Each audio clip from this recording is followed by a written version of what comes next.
Buddy, before you scroll past this one, a WNBA co-owner just screamed at two teenage girls until they cried, a star player just got suspended for putting her fist into Caitlin Clark's throat, and the league's biggest name just broke a media policy rather than answer one question.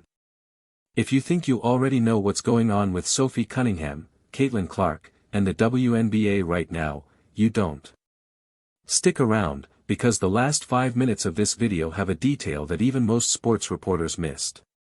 Here's the thing about this story, buddy. It didn't start with a lawsuit. It didn't start with a locker room blow-up. It started with one paragraph in a magazine profile, and that one paragraph cracked open a fight that's now dragged in a former WNBA commissioner's own words, a Supreme Court ruling, a co-owner losing his temper on camera, and a suspension that had nothing to do with any of it. By the end of this video, you're going to understand exactly how a single sentence turned into the loudest culture war in professional sports. So don't touch that back button. Before we go further, if stories like this matter to you, do me a real favor and hit subscribe right now. Not for me, buddy, for you. Because when a story like this is moving this fast, the only way you catch the next update before everyone else does is if you're already subscribed. I promise you, by the time this video is over, you're going to want to know what happens next, so make sure you don't miss it. Hit that subscribe button, and let's get into it. How one ESPN quote set the league on fire. It started with a long, wide-ranging ESPN profile of Indiana Fever guard Sophie Cunningham, the kind of feature that's usually forgotten within a week. Instead, one section blew up the internet. Cunningham told ESPN she wanted to protect young girls from having to compete against biological men in sports. That was it. That was the sentence. Cunningham insisted she wasn't attacking anyone. She said she'd gotten backlash accusing her of hating the trans community, and pushed back on that directly, saying she was trying to speak with both honesty and love. But the biological men line was the one that spread everywhere. And here's what makes this different from a normal social media dust-up, buddy, Cunningham did not walk it back. Asked about it before Indiana's next game, she called her position common sense and said she'd stand by it. The next morning, she posted 3 words on Instagram that became a rallying cry for her supporters: I said what I said. No apology. No clarification. No softening. Stay with me, because this is where the story stops being about one quote, and starts being about an entire league. Rallies, counter-protests, and a co-owner who lost it. Cunningham's comments didn't just create online arguments, they moved people into the streets, literally. Ahead of a Fever Road game in Seattle, a group organized a rally near the arena in support of Cunningham, tied to state ballot initiatives about transgender participation in girls' school sports. A counter-protest formed almost immediately. Now here's the moment that should have been the biggest story out of that whole trip, and almost nobody outside die-hard fans caught it. 2 teenage girls showed up to a game wearing shirts from a brand built around protecting women's sports, holding a sign thanking Cunningham for speaking up. According to reporting on the incident, a teen co-owner confronted the girls and swore at them until they were in tears. Sit with that for a second, buddy. Whatever side of this debate you're on, that's a grown adult, an owner of a professional franchise, losing control on 2 minors. And it barely made a ripple compared to everything else swirling around this team. But it gets messier. Because right as this was happening, Caitlin Clark, the single biggest star the league has ever had, and Cunningham walked off the court after that Seattle game and refused to speak to reporters. That's not just awkward.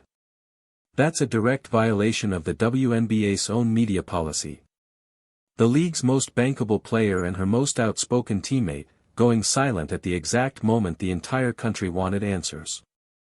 If you're wondering why Clark hasn't said much publicly through all of this, keep watching, because what she has said is more revealing than what she hasn't. What Caitlin Clark actually said. This is the part where a lot of channels start making things up, buddy, inventing screaming matches, fake lawsuits, quotes that never happened. I'm not doing that to you. Here's what's actually on the record. Clark has largely tried to keep the focus on basketball. When she has been asked directly about her personal view on the topic, she's been careful, saying she doesn't consider herself scientifically informed enough to take a hard public stance, but that she doesn't believe exclusion is ever the answer. That's a genuinely different position from Cunningham's, delivered far more cautiously. And that's part of what makes this so fascinating. These are two teammates, two of the most visible faces in the entire WNBA, who don't fully agree with each other on this issue, and yet Cunningham has spent the season being one of Clark's fiercest on-court protectors. Cunningham has openly said she believes referees don't do enough to protect Clark from rough physical play, and she's backed that up by getting into physical altercations defending her. Which brings us to the moment that actually did involve a suspension, and no, buddy, it had nothing to do with any of the political side of this story. The suspension nobody's talking about.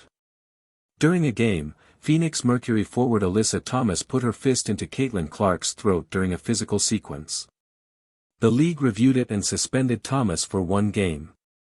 That's confirmed, that's real, and it fed directly into a separate, ongoing argument that's been simmering around Clark since her rookie season, that referees don't officiate the physical treatment of her the way they officiate other stars.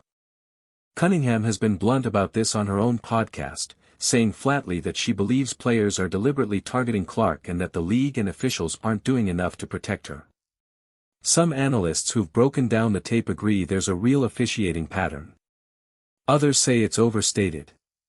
Either way, this argument was already loud before the ESPN quote ever dropped, and now the two controversies have completely tangled together in the public conversation, which is exactly why the coverage of this story gets so confusing.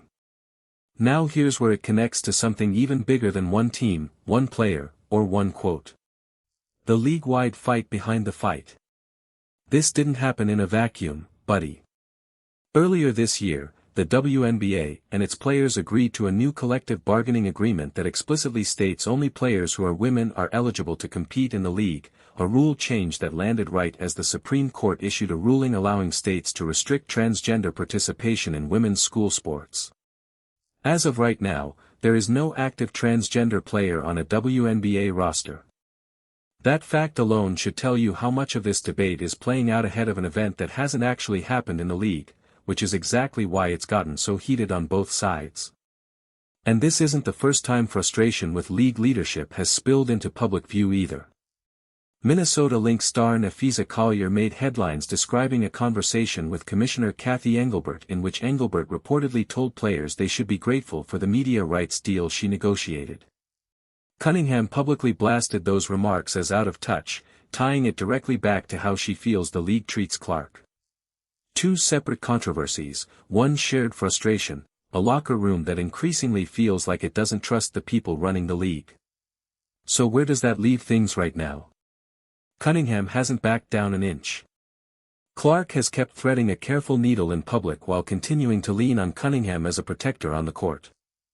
The league office is dealing with a media policy violation from its two most visible players, a suspension controversy, and a co-owner incident that raised real questions about how these events are being run.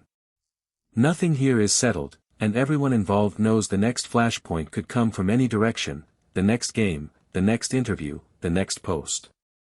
If you've made it this far, you already know why this story refuses to die down. It's not one controversy, it's 4 or 5 all colliding inside one franchise at the same time. That's exactly why you need to be subscribed before the next one breaks, because with this many threads still loose, buddy, something is going to give, and you don't want to hear about it secondhand. Drop your honest take in the comments. Is Sophie Cunningham right to hold her ground, or has this gone too far? Like this video if you want more of these deep dives done right, with real facts, not fake drama, and I'll see you in the next one.